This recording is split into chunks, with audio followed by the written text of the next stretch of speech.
Hello and welcome to the program. In today's episode, I will talk about aerobic ATP production and energy system efficiency.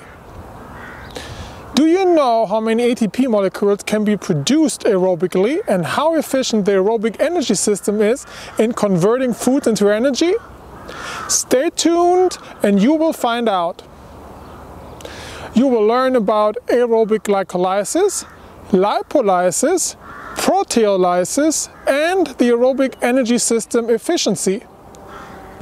Aerobic ATP production, which occurs predominantly during prolonged low to moderate intensity exercise, is the oxidation or breakdown of glucose, called glycolysis, lipids, called lipolysis, and proteins, called proteolysis, into acetyl coenzyme A, which enters the Krebs cycle, where hydrogen removal occurs. An electron transport chain inside the mitochondria of the muscle cell provides the energy for aerobic ATP production.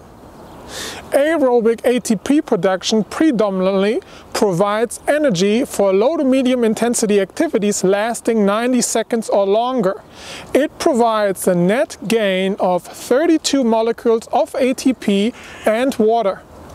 For example, during aerobic glycolysis, when oxygen is available to accept and transport hydrogen ions, pyruvic acid in the sarcoplasm is broken down to acetyl coenzyme A, which enters the Krebs cycle, and the formation of coenzymes NAD and FAD occurs. The Krebs cycle is called after Sir Hans Adolf Krebs, a German-born British physician and biochemist.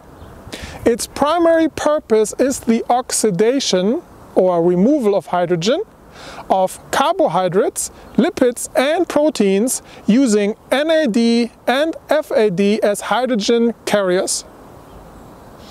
In the Krebs cycle, NAD and FAD accept the hydrogen and transport hydrogen in its reduced form, NADH and FADH, to the electron transport chain in the mitochondria of the cell, where NADH and FADH donate the hydrogen, which reforms NADH and FADH to NAD and FAD, thereby providing energy through the breakdown of the hydrogen bonds to combine ADP and an inorganic phosphate to form ATP, before the hydrogen is then picked up by the oxygen to form water.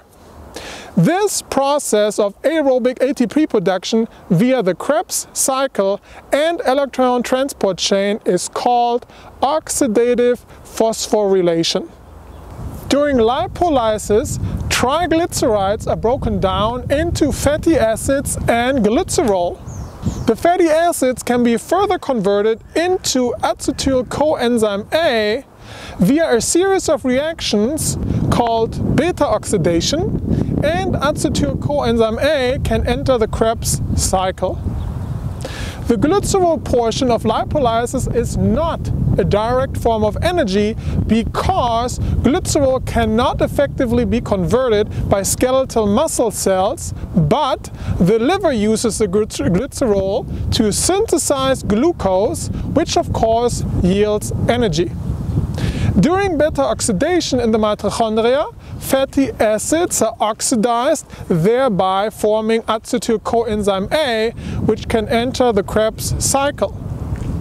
The enzymes that control lipolysis are called lipase. During proteolysis, proteins are broken down into amino acids. What happens after that depends on the particular amino acid. It can be converted into glucose, pyruvic acid, acetyl coenzyme A, or other Krebs cycle intermediaries. The aerobic energy system only has a 34% efficiency rate in converting energy from foods into biologically usable energy. 66% are wasted in the form of heat. This can be calculated by comparing how much potential energy 1 mole of glucose yields during aerobic metabolism or respiration with how much potential energy 1 mole of glucose yields when properly oxidized. Now, during aerobic metabolism, one glucose molecule yields a net gain of 32 ATP molecules, and one ATP molecule contains 7.3 kcal of potential energy. Therefore, the total potential energy of 1 mole of glucose converted during aerobic metabolism, respiration, is 233.6 kcal, or 32 ATP times 7.3 kcal per ATP equals 233.6 kcal. On the other hand, when 1 mole of glucose is properly oxidized, it yields 688 kcal of potential energy. Therefore, the efficiency ratio of aerobic metabolism can be calculated by taking the total of 233.6 kcal of potential energy from oxidative phosphorylation and divide that by 688 kcal of potential energy from proper glucose oxidation. This means that only approximately 34% of the potential energy from proper glucose oxidation can be transferred into biologically usable energy via oxidative phosphorylation, which means the aerobic energy system can provide a maximum of 32 ATP, meaning 94 ATP times 0.34 equals 31.96 ATP, which then can be used for mechanical activity. This describes the loss of energy due to the energy transferring process, which refers to the second law of thermodynamics. Well, that's it again for today's episode. As usual, opinions differ. What's your point of view? Let us know below in the comment section. A brand new episode will be available next Sunday. So make sure you don't miss it and subscribe. In the meantime, I recommend you watch some of the previous episodes. You should really watch them all. If you like what you saw, tell your friends. I'm sure they will appreciate it. I'm Philipp Halfmann.